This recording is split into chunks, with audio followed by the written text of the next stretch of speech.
Hey everyone, ये एक बहुत ही छोटा सा वीडियो होने वाला है अबाउट द एलएलपी कंप्लायंसेस। मतलब कि कोई अभी अगर एलएलपी आपका क्लाइंट है तो उसको थ्रू आउट द ईयर क्या क्या कंप्लायंसेस आपको फॉलो करने होते हैं फॉर एलएलपी। तो अब जो है एमसीए के पोर्टल में V3 पोर्टल आ चुका है। मतलब सारे के फॉर्म्स अब जो हैं वो इलेक्ट्रॉनिकली वेब बेस्ड जो होंगे वो इसमें इस पोर्टल में फ़ाइल किए जाते हैं। तो एलएलपी के जितने भी कंप्लायंसेस हैं, एज़ यू कैन सी, ये एक एमसीए का स्नैपशॉट है।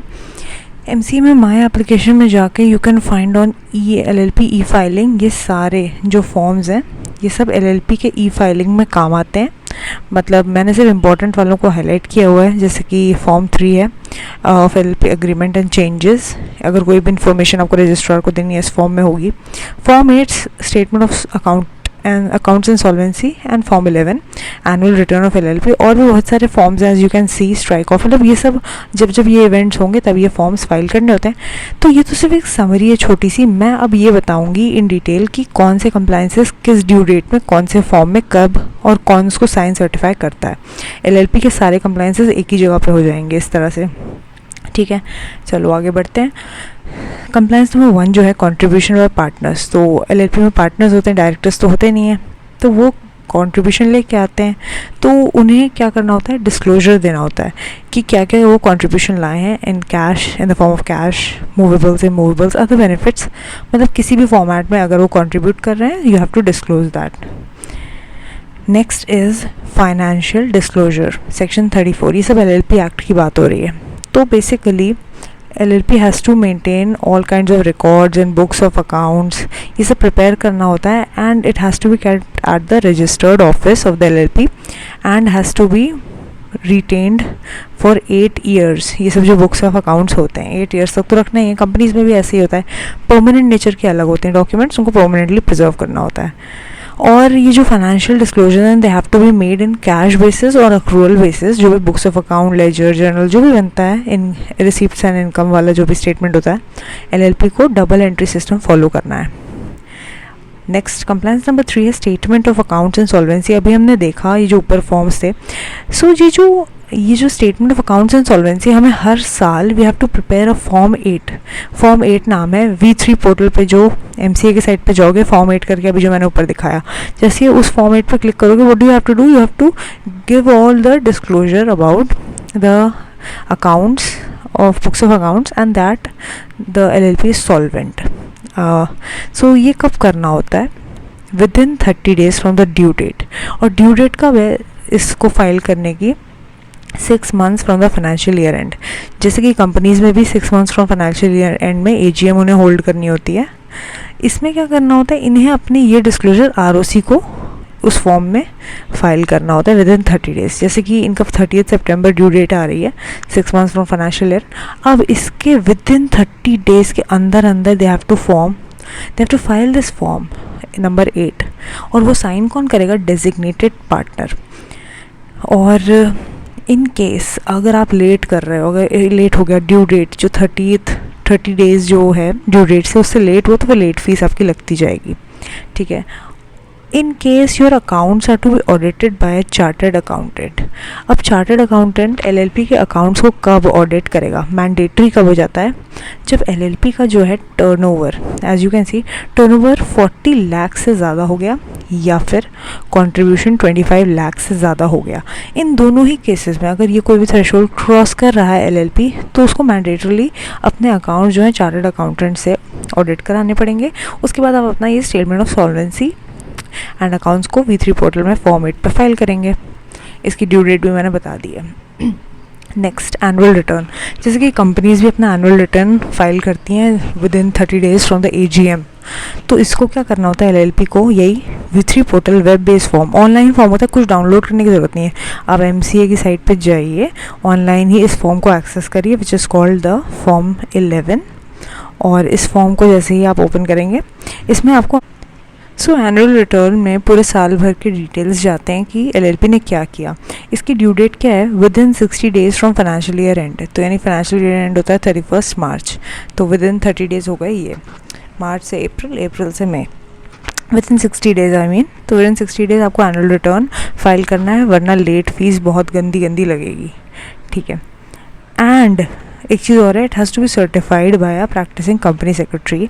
सर्टिफाई करके वो क्या बोलेगा, that books of accounts records जो कुछ भी एलएलपी ने मेंटेन किए हैं, all details are true and correct. तो सर्टिफाई तो कराना ही पड़ेगा। ओके, और कंपनी में भी ऐसे ही होता है, कंपनी में भी पीसीए या पीसीएस किसी से भी सर्टिफाई करना पड़ता है। और क्या है, एक्चुअली कंपनीज में पीसीएस ही रहता है, ठीक है। So if the turnover of the LLP is more than 5 crores, okay, और the contribution is more than 50 lakhs, अगर ये हो रहा है तो एनुअल रिटर्न में एक सर्टिफिकेट भी आएगा फ्रॉम द डेजिग्नेटेड पार्टनर। एक सर्टिफिकेट जो रहेगा डेजिग्नेटेड पार्टनर से ओनली इफ़ ये जो मॉनेटरी अमाउंट्स हैं ये मतलब रीच हो रही हैं, थ्रेशोल्ड क्रॉस हो रहा है, अदर दैन द सिग्नेटरी। तो एक जो एनुअल रिटर्न होता है उसको लास्ट में साइन कर देता है जो भी एलएलपी का पार्टनर है। तो वो जो सिग्नेटरी है वो ये डीपी नहीं होना चाहिए। ये डीपी क्या करेगा, ये साथ में प्लस सर्टिफाई भी करेगा। अगर सिग्नेटरी कोई और है मिस्टर ए, तो सर्टिफाई मिस्टर बी करेंगे, जो भी एलएलपी के 2 पार्टनर्स अगर हैं तो। क्यों? क्योंकि टर्नओवर 5 crore से ज़्यादा है या फिर कंट्रीब्यूशन 50 लाख से ज़्यादा है, मतलब ये काफ़ी अच्छा खासा बिजनेस हो रहा है इस एलएलपी का, या फिर कंट्रीब्यूशन मतलब मनी मैटर्स में it's good to have it signed and certified annual return, ताकि कुछ चीटिंग ना हो रही हो या आरओसी को सब कुछ पता रहे, मतलब दैट डबल चेक हो गया है एनुअल रिटर्न, एक ने साइन भी कर दिया, सर्टिफाई भी कर दिया है। और ये डीपी क्या सर्टिफाई करेगा, that the books and accounts and the records everything is true and correct, वही चीज़ करनी है, ठीक है। अब नेक्स्ट देखते हैं रिकॉर्ड्स प्रिजर्वेशन। तो मेजरली मुझे क्या लगता है 2 ही टाइप के होते हैं प्रिजर्वेशन, एक तो परमानेंटली आप प्रिजर्व करो या फिर एक टेम्परेरली आपको कुछ टाइम पीरियड तक चीज़ों को रखना पड़ता है। परमानेंटली तो वही जो आपके एलएलपी की इनकॉर्पोरेशन हो गई, डीड हो गई, इनकॉर्पोरेशन फॉर्म्स, ड्राफ्ट्स, जो कुछ भी सर्टिफिकेट ऑफ इनकॉर्पोरेशन, जो कुछ भी वो सारी चीज़ें होती हैं इंपॉर्टेंट नेचर की, वो सब तो परमानेंटली रखनी ही होती हैं, और रजिस्टर्ड ऑफिस के डिटेल्स एंड ऑल दैट।